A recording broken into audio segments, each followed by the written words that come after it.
niente. Va ora in onda l'altra metà della radio, parità di rassegna. Conduce Laura Ravetto.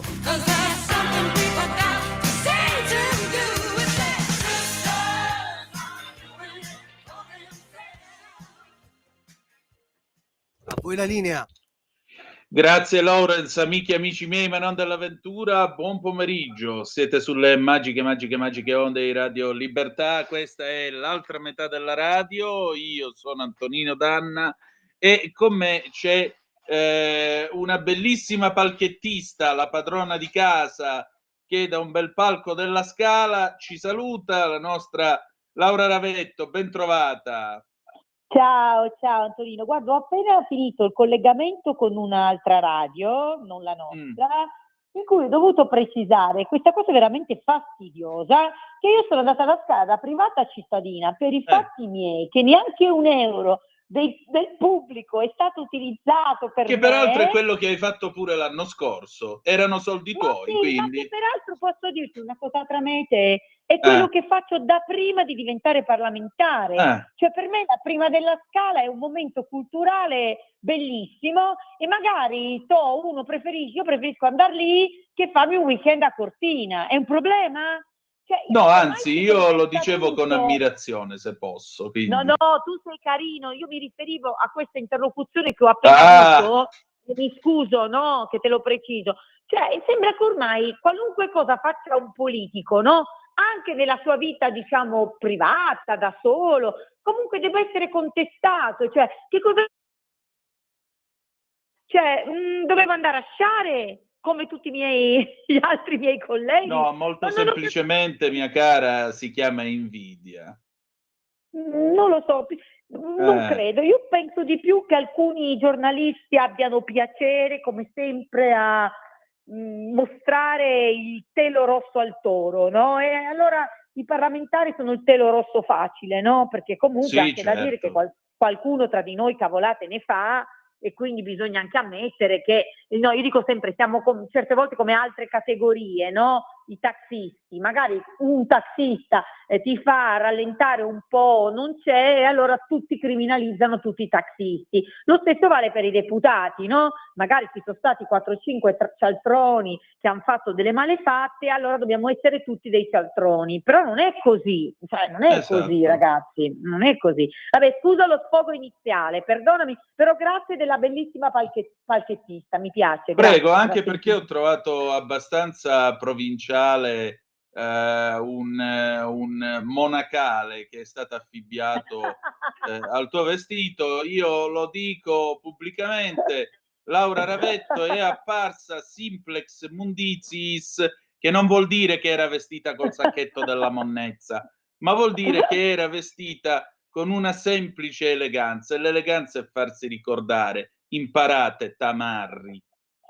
E poi posso dirti una cosa, posso confessare un'altra cosa, anche se questa non è la puntata che dobbiamo dedicare a questo, per carità, però ci sta pure nel tema femminile.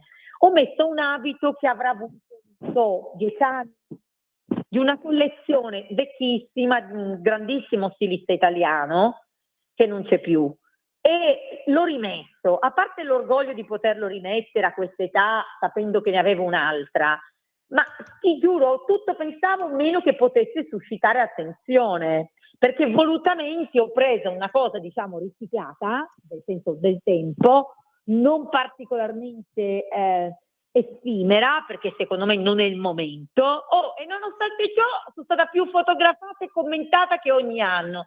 Cioè, come la fai sbagli, possiamo dirlo, come la fai sbagli. Ma lascia perdere. Mia bisnonna diceva meglio invidia e non pietà. E comunque, per quanto riguarda quello stilista di cui non facciamo il nome, ma che a me è, per motivi diciamo regionali, molto cari, quello era uno che non ha avuto paura di dire cose nuove, di fare cose nuove e di diventare dal niente qualcuno, per cui a maggior ragione sono contento della scelta.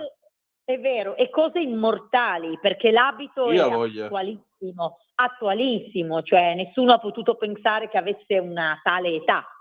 Esatto. Quindi sì, assolutamente, si conferma che il genio italiano è il genio italiano. Ha voglia, quello sapeva dove doveva mettere le mani, non ti preoccupare. Sapeva com'è che si fanno certe cose. Detto questo, caro Antonino, se vogliamo dire, la prima è stata una meravigliosa prima, eccezionale, la scenografia eccezionale, tra l'altro di un italiano, mi pare pugliese, se non sbaglio. Mi sono stupita delle contestazioni fatte alla soprano, perché la soprano era di una bravura incredibile e secondo me la politica, è vero che sempre si porta anche il tema sociale all'interno della Scala, ma almeno sugli interpreti la politica non si dovrebbe fare. Sì, ma sai, Laura, purtroppo quando si è ignoranti la buttiamo sempre su queste cose. Anna Netrebko è vero che è russa, è vero che è stata premiata da Putin in persona, eccetera, eccetera, ma primo, quando si è naturalizzata austriaca, gliele hanno dette di tutti i colori in Russia, perché i russi hanno un concetto sacro dell'idea di nazione, di cittadinanza e così via. Giusto o sbagliato che sia, ma ce l'hanno, e questo li rende diversi da noi. L'altra cosa è che molto semplicemente una donna di Mosca che non conosce l'italiano, che ha imparato l'italiano, che ha imparato a cantare Verdi, verso il quale peraltro e verso le cui arie ha mostrato sempre un rispetto sacrale, tant'è vero che quando ha intonato il Pace nel quarto atto, Sciagli addirittura si è gasato con l'orchestra. I brividi a ripensarsi.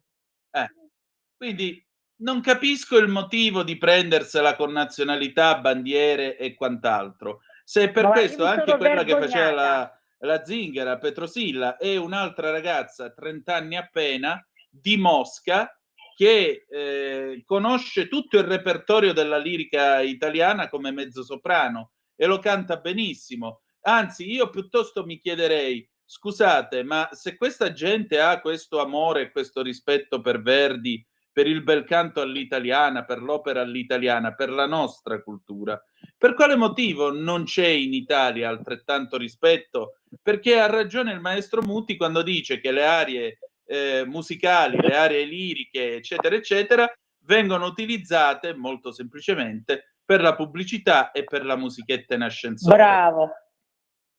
Quindi, bravo.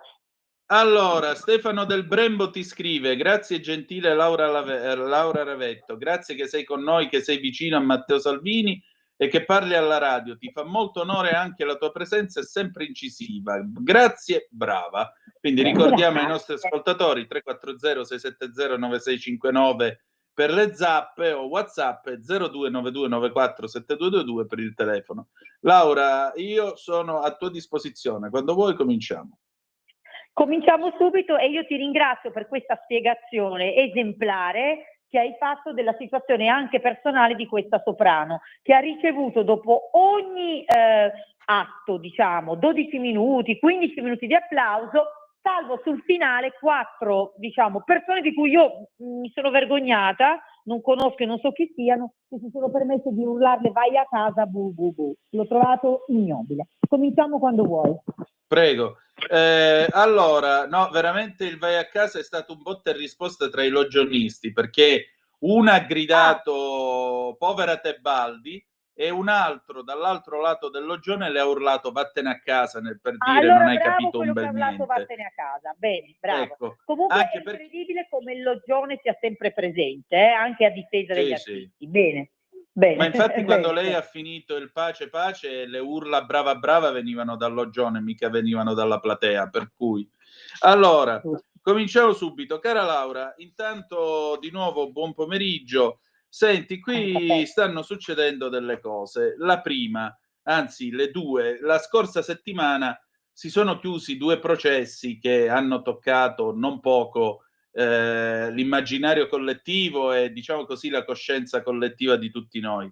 Il processo a Filippo Turetta e il processo a Impagnatiello, che come sapete ha avvelenato e poi ucciso ha periodicamente tentato di avvelenare e poi ha drammaticamente ucciso la povera Giulia Tramontano e il bambino Tiago che portava in grembo. Ora, che cosa è successo? Sono successe due cose.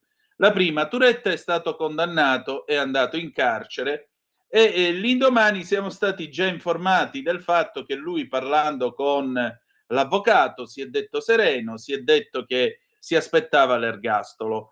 Ora, io onestamente nel dare questa notizia ho detto agli ascoltatori che di questo signore non ne avrei parlato più perché ormai la giustizia il suo corso l'ha fatto. Adesso che paghi per questo, anche perché non c'è soltanto la famiglia Cecchettin che soffre, c'è anche la famiglia Turetta che ha la semplice colpa di condividere parte dei cromosomi e un cognome con un signore che si è rivelato un assassino. E non so che colpa abbia la famiglia Turetta in tutto questo, anche perché già ho visto delle interviste al fratello, ma cambierai nome, te ne andrai da qua, eccetera, eccetera. Quindi tra 10-15 anni avremo il fratello di Turetta che si laurea e fa la tesi, il fratello di Turetta che si sposa, il nipote di Turetta, eccetera, eccetera, eccetera. Per quanto riguarda Impagnatiello, la cosa mi ha riportato indietro di tanti anni a un fatto che è successo a me personalmente. Allora, sapete che Impagnatiello ha scritto una lettera che è stata spedita alla Zanzara, salutiamo Cruciani e Parenzo, la lettera è stata letta in trasmissione. Non entro su questo modo di fare radio, non tocco questi discorsi, questi sono fatti loro, se la vedono loro. La madre però di Giulia Tramontana ha detto che Impagnatiello è un miserabile. Io aggiungerei anche un'altra cosa e mi permetto di raccontare questa cosa, poi mi dici tu che cosa ne pensi. Sì. Tanti anni fa io dirigevo un settimanale, si chiama Miracoli, esiste ancora, esce il sabato, e a un certo punto nella mia breve direzione, nel mio breve periodo di direzione, cominciarono ad arrivarmi delle lettere da un carcere italiano. Era uno dei casalesi, era stato anche un killer con una certa attività, con un certo ruolino di marcia, che cominciò a scrivermi, sono qua in carcere, ma io, Gesù, la Madonna, mi sono pentito, Dio mi ama, qua, là, questo e quest'altro. Pubblico la prima lettera e gli rispondo. La settimana dopo arriva una seconda lettera. Ma qua la Madonna, la redenzione, questo e quest'altro. Pubblico questa seconda lettera. Alla terza lettera un collega un po' più stagionato di me e che le aveva viste di tutti i colori mi disse, senti un po', ma tu per quale motivo devi pubblicare st'altra lettera che ti arriva? Mettiti anche in testa un fatto. E il fatto è che questa serie di lettere che ti vengono mandate possono anche essere un tentativo per presentarsi davanti al giudice. L'avvocato ci va con questo pugno di lettere uscite sul giornale e le risposte che tu gli hai dato e si fa dare uno sconto di pena. Stai attento perché può essere una strumentalizzazione. Una manipolazione, certo. Esatto. E io non ho più pubblicato quella roba lì. Caso strano, la settimana appresso lettere non ne sono arrivate più. Ecco, questo è quello che io avrei fatto se mi fosse arrivata la lettera di Impagnatiello. Le avrei dato fuoco direttamente, ma non l'avrei letta in trasmissione. Proprio sull'effetto di quello che è successo a me tanti anni fa, quando appunto dirigevo Miracoli Settimanale. Non lo so, tu che ne pensi? Ma io non entro nella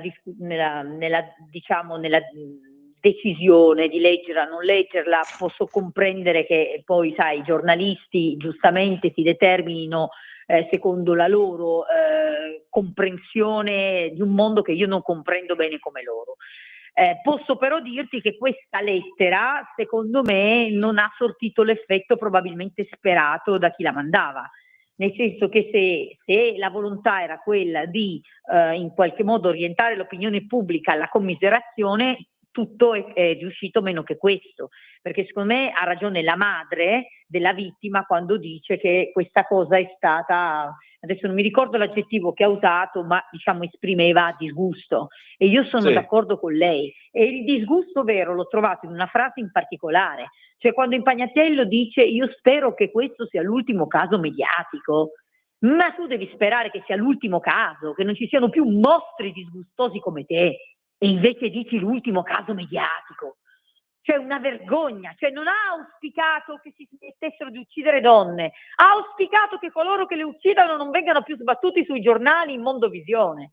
Ma una cosa per me raccapricciante. Se io fossi un magistrato ne do una lettura, cioè mi chiedo se veramente non gli darei proprio più nessuno sconto potenziale di pena, perché secondo me configura una personalità che non ha proprio compreso che cosa ha compiuto e il disvalore di quello che ha compiuto. Invece sul caso Turetta devo dirti che, dovendo io ragionare prima di tutto da legislatore, mi ha indotto una riflessione di natura legislativa, tant'è che ho già detto all'ufficio legislativo di pensare una modifica legislativa dello stalking. Nel senso, io ho trovato incredibile che il magistrato abbia detto: non abbiamo dato l'aggravante dello stalking perché la vittima, in questo caso la povera Giulia, non denotava un sintomo di paura.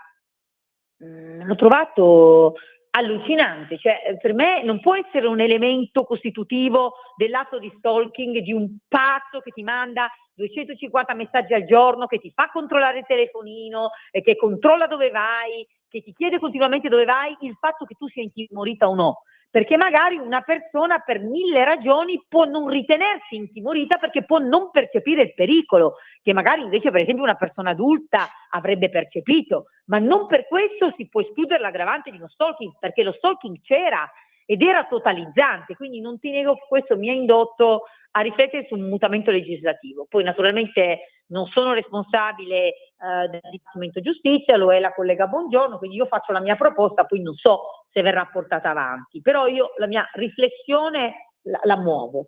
E ho trovato invece altrettanto incredibile che non ci sia stata l'aggravante della crudeltà, anche se diciamo penalisti mi spiegano che l'aggravante della crudeltà non è tanto e soltanto il numero di coltellate che qua è stato efferato, ma la tortura della vittima. Però ecco, io non ravvederci la crudeltà, però posso comprendere che magari qua legislativamente qualche appiglio ci sia, sullo stalking no. E vi devo anche dire, porremo molta attenzione, dobbiamo porre molta attenzione, non come politici perché c'è la separazione dei poteri, ma come commentatori, come persone umane lo possiamo fare sul secondo grado. Perché ecco, qualcuno dice che poteva anche, diciamo, non essere così certo l'aspetto della premeditazione. Ora, io non posso pensare che nessuno potrebbe nei gradi successivi escludere la premeditazione, che è talmente ovvia in un criminale che si informa prima su come legare una persona, su come tapparle la bocca, quindi voglio dire, mi sembra in re ipsa, assolutamente scontata, tant'è che è stata riconosciuta dal magistrato. Quindi ecco, indubbiamente bisogna continuare a fare riflessioni anche sociali, anche sulla parte delle sentenze. Questo è poco ma sicuro. Faccio un piccolo corollario a proposito delle parole appunto di Impagnatiello che tu ricordavi. Voglio essere l'ultimo caso mediatico. Perdonami, nel momento in cui tu mandi una lettera a una delle trasmissioni radiofoniche più seguite di questo paese, non puoi dire voglio essere l'ultimo caso mediatico, perché stai cercando di continuare a essere un caso mediatico, perché stai cercando la visibilità. Quindi come fai a dire queste cose? Come fai? Tiri il sasso e nascondi la mano? E ripeto, io credo che certi lavacri della coscienza, specialmente se sono molto sentiti, non sono lavacri che si debbano fare pubblicamente, perché se no qui gli esempi non mancano, tipo la Franzoni quando andò da Costanzo e raccontò che era di nuovo incinta, tutte ste robe qua. Ecco, c'è un punto, diciamo, d'arrivo nel quale si deve dire vabbè, basta. Questo signore è stato giudicato, sì. Ha avuto la sua pena, sì. Che la sconti, basta. Continuare a dare visibilità a della gente così serve solo a crearne il mito, perché io sono pronto a scommettere che c'è sicuramente qualche esaltata o qualcuna svalvolata che non ci sta con la testa, che comincerà a mandare lettere in carcere sia a Turetta che a questo qui. Io mi ricordo quando ci fu Erika e Omar, il caso dei fidanzatini a Novi Ligure, 20 anni e più fa, una sera da Vespa si presentò un tizio col codino, sostenendo di essere il nuovo fidanzato di Erika, perché avevano avuto una serie di scambi di lettere mentre lei continuava a essere in carcere, e lui sottolineava e sosteneva di esserne il fidanzato. Cioè, attenzione, perché poi dopo creiamo veramente i mostri. L'ultimo, quello che ha ammazzato quella donna rumena, quel ragazzino di 17 anni che ha ammazzato quella donna rumena di 42 dopo averci fatto sesso, era uno che sul suo profilo Facebook inneggiava a Filippo Turetta, lo riteneva il suo eroe. Cioè, che altro dobbiamo fare per levarci questa gente dai piedi, oltre a mandarla in galera? Che altro dobbiamo fare? Lo chiedo a te.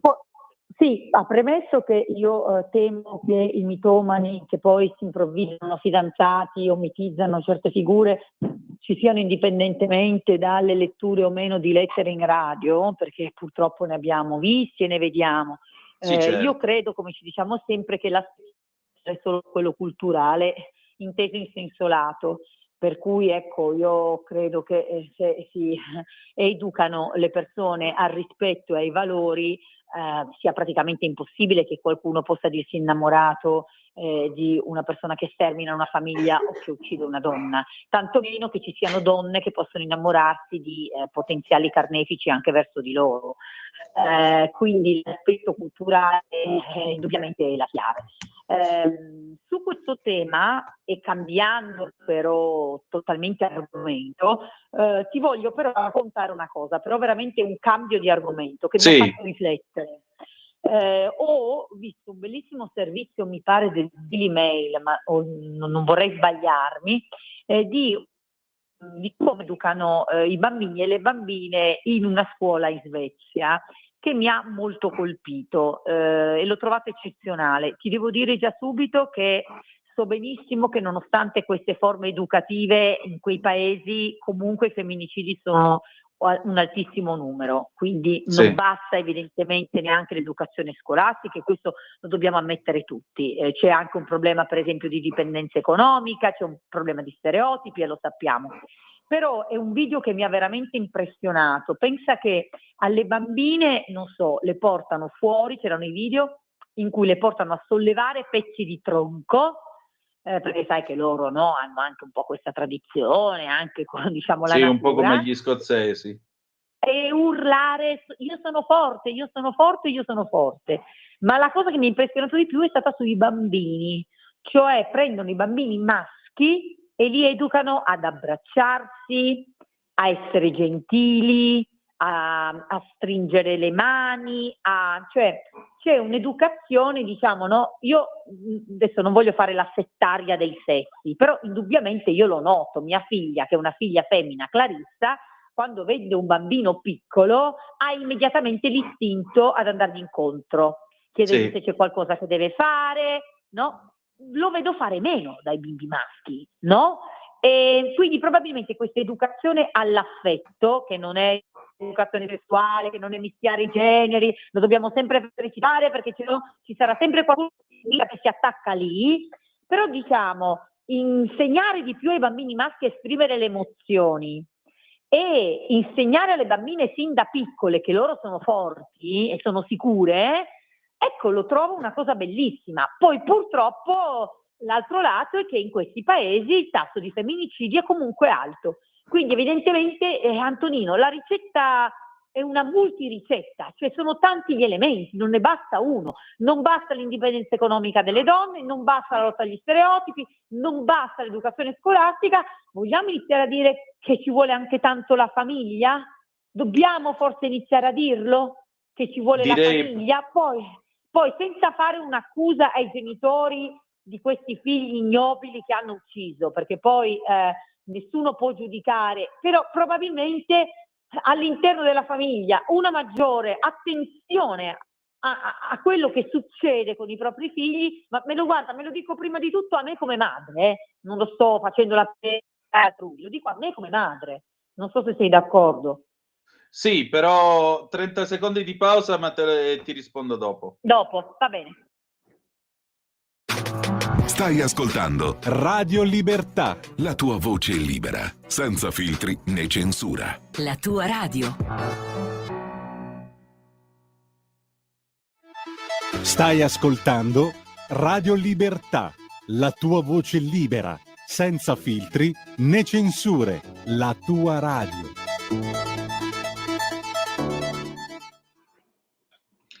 E rieccoci le 15:31 e 26 secondi sulle magiche onde di Radio Libertà, l'altra metà della radio. Antonino Danna e Laura Ravetto al microfono con voi.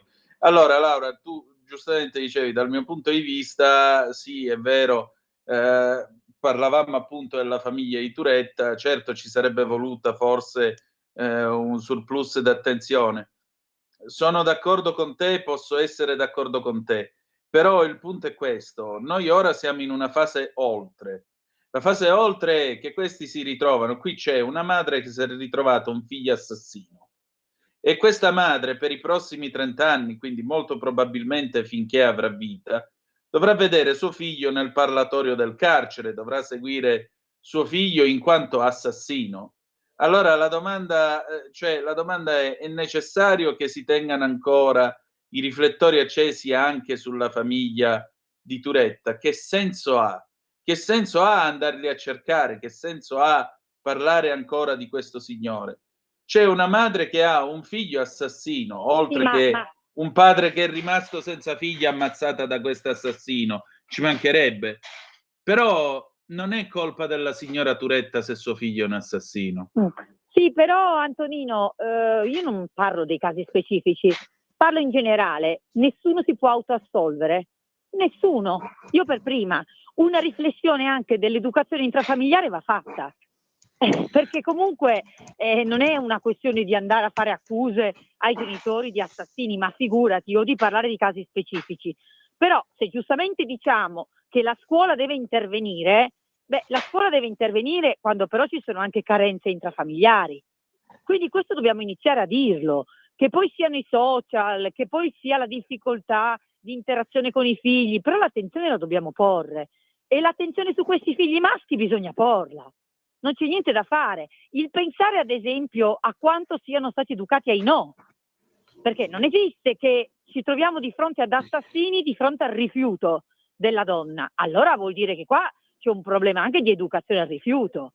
Ripeto, nessuno lancia la pietra contro una madre o contro un padre, e parlo soprattutto a me stessa. Io sto tentando di educare Clarissa ai no, perché se no sono generazioni in cui il figlio maschio probabilmente si crede il migliore del globo, a cui nessuno potrà mai muovere nessuna critica e porre alcun rifiuto, e che al primo rifiuto emotivo pensa bene di essere aggressivo. Cioè, il tema dobbiamo iniziare a porcelo, non è che possiamo nasconderci su questo, ma questo è un discorso generale, non è italiano. Cioè, se tu guardi il tasso di femminicidi nel mondo è altissimo, e questo è un fattore obiettivamente culturale e anche che evidentemente viene tramandato anche all'interno dei gruppi familiari. Cioè, non è che possiamo far finta di niente, Antonino. Su questo siamo ampiamente d'accordo. Io sto solo dicendo una cosa che riguarda, diciamo così, la cosiddetta informazione. Io credo che non ci sia nessuna informazione e nessun interesse pubblico nell'andare a cercare i parenti di un assassino. Tutto Certo, qui. ma questo è ovvio. Ma questa cosa, guarda, l'informazione la fa non tanto e soltanto con i parenti degli assassini, ma anche con i parenti delle vittime. Sì, e certo. Questo lo ritrovo ancora più grave. Cioè, non dimentichiamoci che abbiamo dovuto vedere una madre che giustamente si è indignata e ha fatto causa, e spero verrà strarisarcita, perché le sono state mandate in una serie televisiva le sue conversazioni con la figlia uccisa. Ma io ti giuro, io penso che qui si sia superato il limite minimo di umanità e di rispetto delle persone. Questo, sfondi una porta aperta. Questo è poco ma sicuro. Ormai siamo... è veramente disgustoso, ecco. Poi io mi stupisco del fatto che quando succede un omicidio c'è sempre quello che viene ripreso davanti alle telecamere. Lei che fa qua? Sono venuto per vedere. Che cosa c'è da vedere davanti a un omicidio? Purtroppo è anche frutto di questa morbosità, con tanti saluti a tutti i corsi deontologici, a tutti gli avvisi, carte di questo, carte di quello, che però quando si tratta di applicarle improvvisamente diventano tutte carta straccia. 0292947222 se volete dire la vostra per telefono, oppure 340 scusa. 670 No, volevo 9659. dire che Ecco. poi spesso si perde invece la chance opposta di comunicazione, che è quella, tanto qua si possono fare i nomi e i cognomi, che invece ha ben intercettato l'Abruzzone. Cioè, cosa fa l'Abruzzone? E lo dico non perché, diciamo, in qualche modo l'Abruzzone sia prodotta da, diciamo, persone vicine alla Lega. No, proprio perché il prodotto è stupendo.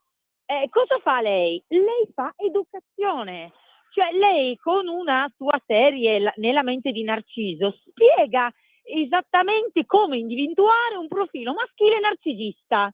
Cioè, invece di fare morbosità sugli accadimenti, bisogna fare comunicazione alle ragazze e ai ragazzi, perché come diciamo sempre, sono i maschi che per primi devono individuare potenziali narcisisti pericolosi e indicarli, nel senso di arginarli o individuarli perché in qualche modo vengano diciamo o sottoposti a delle cure o comunque attenzionati, perché dobbiamo iniziare a insegnare alle nostre ragazze e ai nostri ragazzi a individuare i profili narcisistici estremi che poi portano a questi efferati atti di violenza. Ecco, quindi nessuno dice che il giornalismo, la stampa non debba occuparsi di determinate cose, ma dipende come te ne vuoi occupare. Appunto, Te c'è ne vuoi modo e modo. occupare creando un messaggio sociale che aiuti le persone,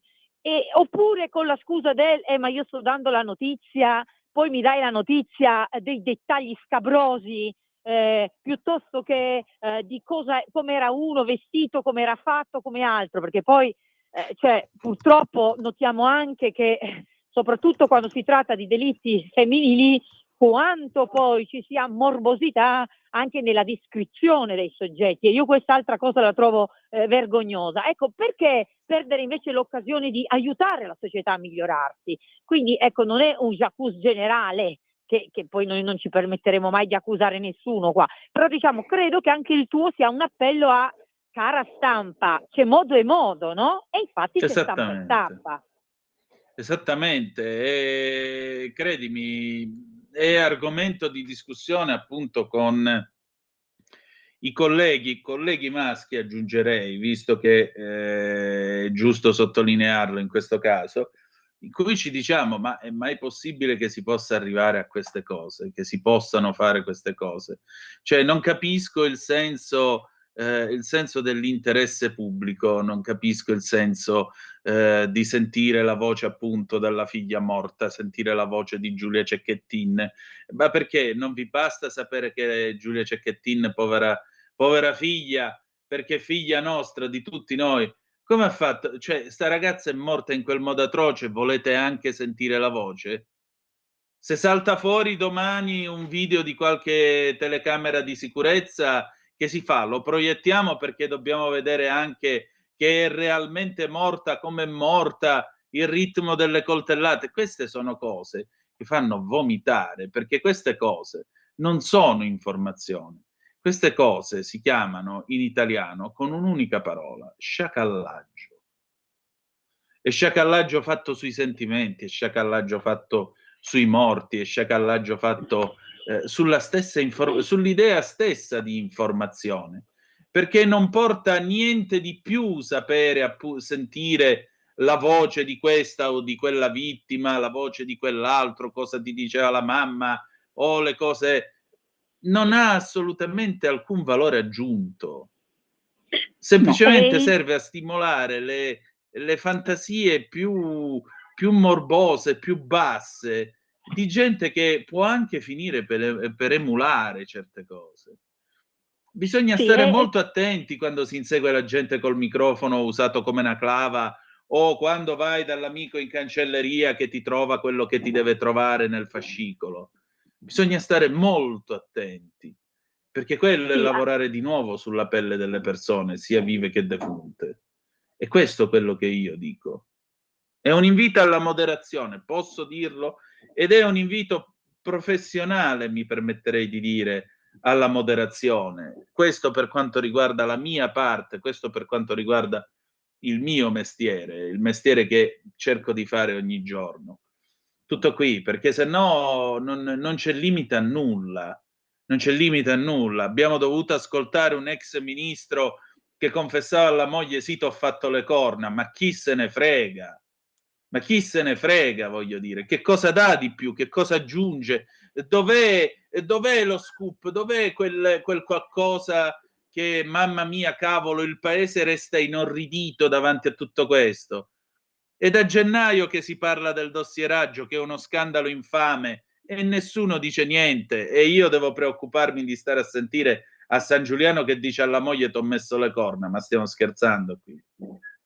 Dai, sì, su. adesso poi senza, magari quelli sono poi altri argomenti, altre situazioni, magari uno se va lui a fare l'intervista, poi sai, vabbè, ma saltiamo questa parte. Invece Sì. concentriamoci su quello che facciamo noi, che è un'informazione intelligente e moderata e che dà degli spunti. Ti ripeto, questo spunto per me è la modifica legislativa sullo stalking. Valutiamo eventualmente di riflettere su questo tema del sentimento di paura. Poi io credo che se i giudici applicassero le leggi diciamo in una discrezionalità come si può fare, questa aggravante sarebbe stata secondo me applicabile comunque, però se bisogna circoscrivere addirittura la legge, facciamoci una riflessione. Detto Sì, è quello questo, che poi penso avevi un anch'io. altro argomento tu, molto molto Sì, importante, che mi hai segnalato in rassegna. esatto, ci sono altri due argomenti. Il primo, ogni tanto vi vogliamo dare un po' di speranza, perché non tutto è brutto, non tutto è male. Verona, leggo dal Resto del Carlino, Verona 5 dicembre 2024. È stato premiato per il suo coraggio per essere intervenuto in difesa di una donna vittima della violenza del suo ex fidanzato, che l'aveva aggredita armato di coltello lunedì mattina all'imbocco del ponte sul Po a Guastalla. Ad Alen Halilovic è stata consegnata dal sindaco di Verona, Damiano Tommasi, una pergamena che recita: per aver testimoniato con coraggio e naturale convinzione il valore della responsabilità collettiva, salvando la vita a una donna vittima di violenza non voltandosi dall'altra parte. La cerimonia è avvenuta nella sala Razzi al Palazzo Comunale veronese. Commossi anche i genitori Mersia e Amir Halilovic, di origine bosniaca ma da molto tempo a Verona, dove abitano. A nostro figlio abbiamo insegnato che siamo tutti uguali, di aiutare chi ha bisogno, le loro parole in una comprensibile commozione.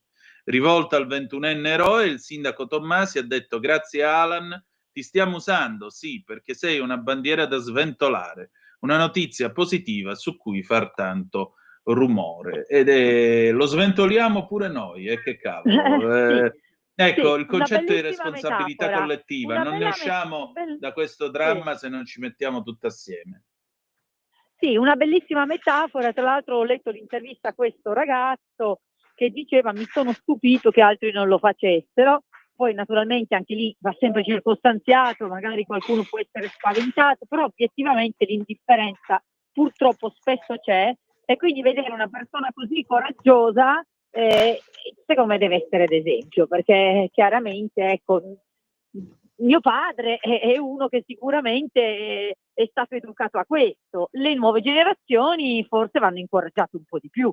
Cioè va Sì. bene, diciamo, no, il concetto del farsi i fatti suoi in certe situazioni non deve valere il contrario, deve valere il senso collettivo, il senso di protezione comune, e quindi naturalmente ancora di più se vedi una donna in pericolo. Tu pensa che alcuni corsi di difesa femminile sono costretti a dire alle donne, e questo io lo trovo raccapricciante: se siete in pericolo personale non gridate aiuto, aiuto e basta, gridate al fuoco, perché se gridate al fuoco sicuramente susciterete più facilmente un pathos, diciamo, comunque la preoccupazione di qualcuno, che quindi si mostrerà attento a quello che succede. È triste che diciamo i trainer arrivino a simili escamotage, però è anche un po' il segnale dei tempi. Ecco, io mi auguro che si possa smentire questa narrazione e che ci sia un intervento deciso di tutti a difesa di tutti. Questo è importante, vedi, tu mi ricordi molto quello che diceva Don Lorenzo Milani. Ho imparato che il mio problema è uguale a quello degli altri. Sortirne tutti insieme è politica. Bellissimo, esatto. Questo è senso. Questo è senso. Allora, la notizia bella ve l'abbiamo data, purtroppo ora chiudiamo con una notizia brutta. Questa è la collega Chiara Pizzimenti su Vanity Fair. Afghanistan, la salute, perché non c'è limite al peggio. Sapevate che le donne in Afghanistan non potevano più parlare perché la voce sarebbe uno strumento sessuale. Ecco, sentite questa: Afghanistan, la salute negata alle donne, non potranno più esserci ginecologhe e ostetriche. I talebani chiudono le scuole di ostetricia, tra le poche che le donne potevano frequentare. I corsi e i training femminili negli istituti di scienze della salute sono sospesi in tutto l'Afghanistan fino a nuovo avviso. Questo è il messaggio arrivato a inizio settimana. Se non ci sono infermiere, ostetriche, ginecologhe, non c'è diritto alla salute per le donne che non possono essere visitate dagli uomini. Sentite qua, per decisione del Ministero della Salute Pubblica afghano, scrive Vanity Fair, i corsi femminili negli istituti di scienze della salute sono stati sospesi in tutto l'Afghanistan fino a nuovo avviso. Erano già pochissime le studentesse che potevano frequentare queste scuole. Ora non ci sono più nemmeno loro. I corsi sono quelli di ostetricia, infermieristica e fisioterapia ed erano quelli che permettevano anche alle altre donne di avere un'assistenza medica. Le donne in Afghanistan non possono essere visitate né curate da uomini se non in presenza di un tutore uomo. Lo riporta anche Human Rights Watch, ricordando che i talebani hanno anche vietato alle donne di alcune province di farsi curare da professionisti medici uomini, il che significa che questo nuovo decreto, bloccando la formazione di nuove operatrici sanitarie, si tradurrà in inutili sofferenze, miseria, malattie e morte per le donne. Sono già 17.000 le ragazze impegnate in questo percorso e molte di loro avevano già dovuto abbandonare il precedente percorso universitario. Avvenire riporta la testimonianza di una studentessa: non riesco a calmarmi, fanno tutto il possibile per impedire l'avanzamento delle donne, non riesco a dormire stasera. Dall'agosto del 21, data del ritorno al potere dei talebani, per le donne e le ragazze sono arrivati continui divieti. Per le ragazze sopra i 12 anni non esiste istruzione secondaria. Le donne in Afghanistan non hanno diritto ad avere una voce in pubblico, non possono uscire da sole, non possono entrare nei parchi o andare in palestra. Nel 2024, per finire, 23,7 milioni di persone, più della metà della popolazione dell'Afghanistan, avranno bisogno di assistenza umanitaria per la loro protezione e sopravvivenza secondo i dati ONU. La crisi è sentita più profondamente dalle donne e dalle ragazze. Ora, io trovo questi tutori della morale, della loro morale, ridicoli, perché vorrei capire che cosa c'è di morale in un maschio che guarda una donna a gambe divaricate sul letto del ginecologo mentre il ginecologo maschio la visita. Cosa c'è di morale in tutto questo? Ma in tutto questo ci sono tre cose altamente immorali e discriminatorie. La prima, che non si permette alle donne di studiare, sapendo benissimo che lo studio è per la donna emancipazione economica e quindi la prima forma di emancipazione dall'uomo. La seconda è che non si permette alle donne di essere curate, perché c'è insita un'altra discriminazione di questi paesi per cui una donna dovrebbe essere curata esclusivamente da un'altra donna, perché comunque l'uomo non la potrebbe curare o addirittura se a curarla dovrebbero essere in due. E la terza forma discriminatoria è che mai e poi mai una donna potrebbe curare un uomo. Vedi, ti sembrano cose tanto lontane.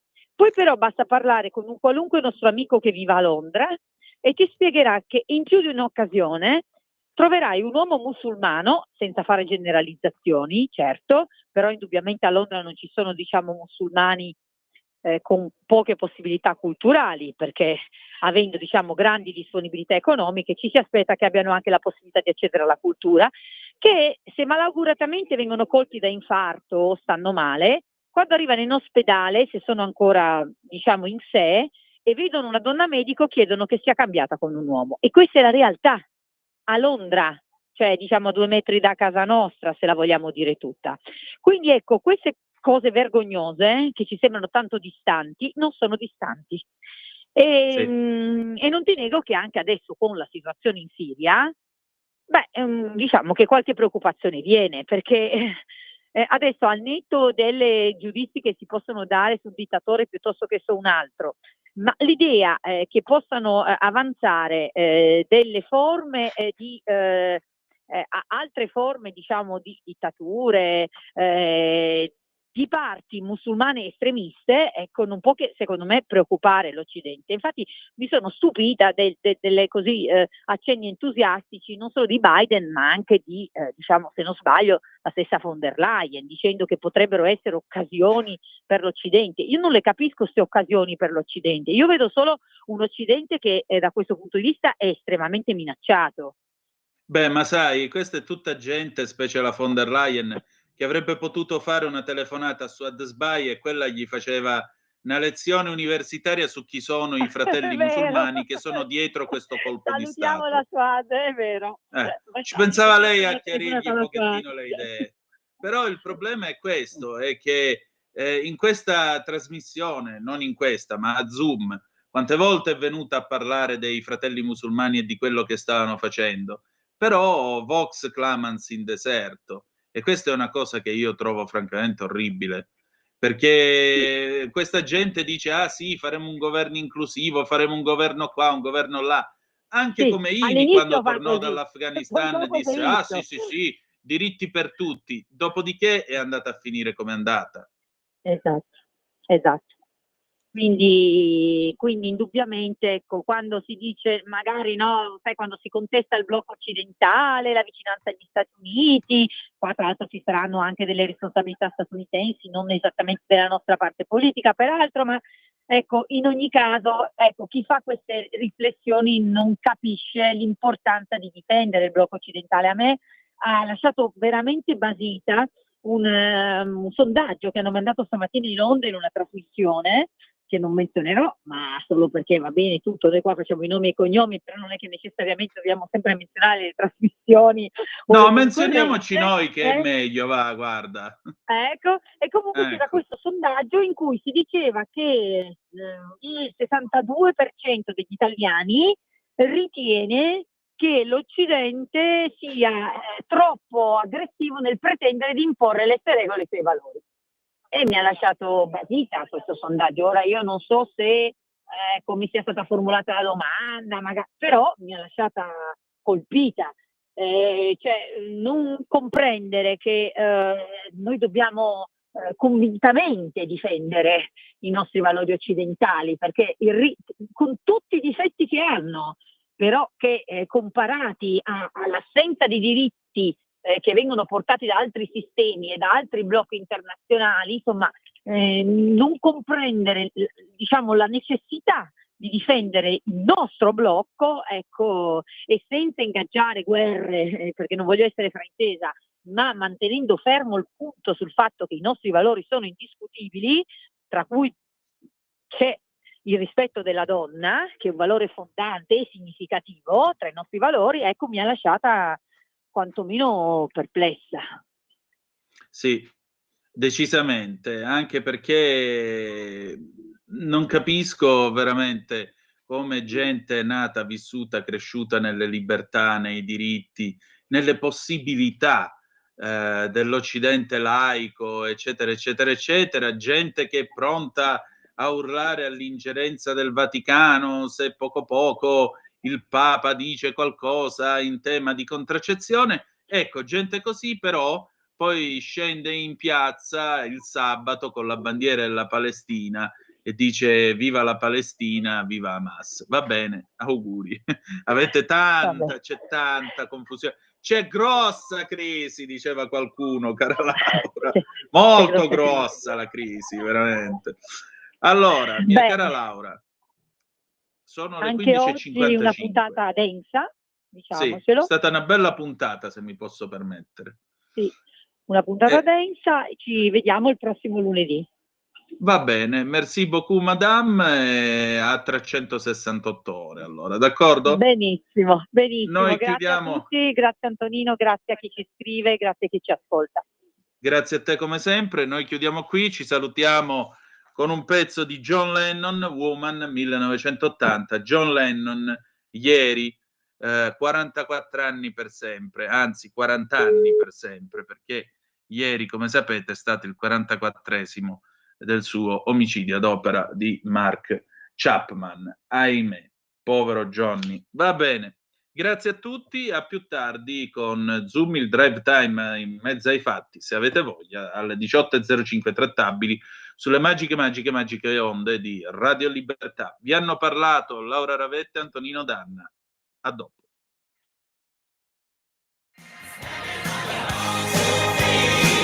Avete ascoltato l'altra metà della radio.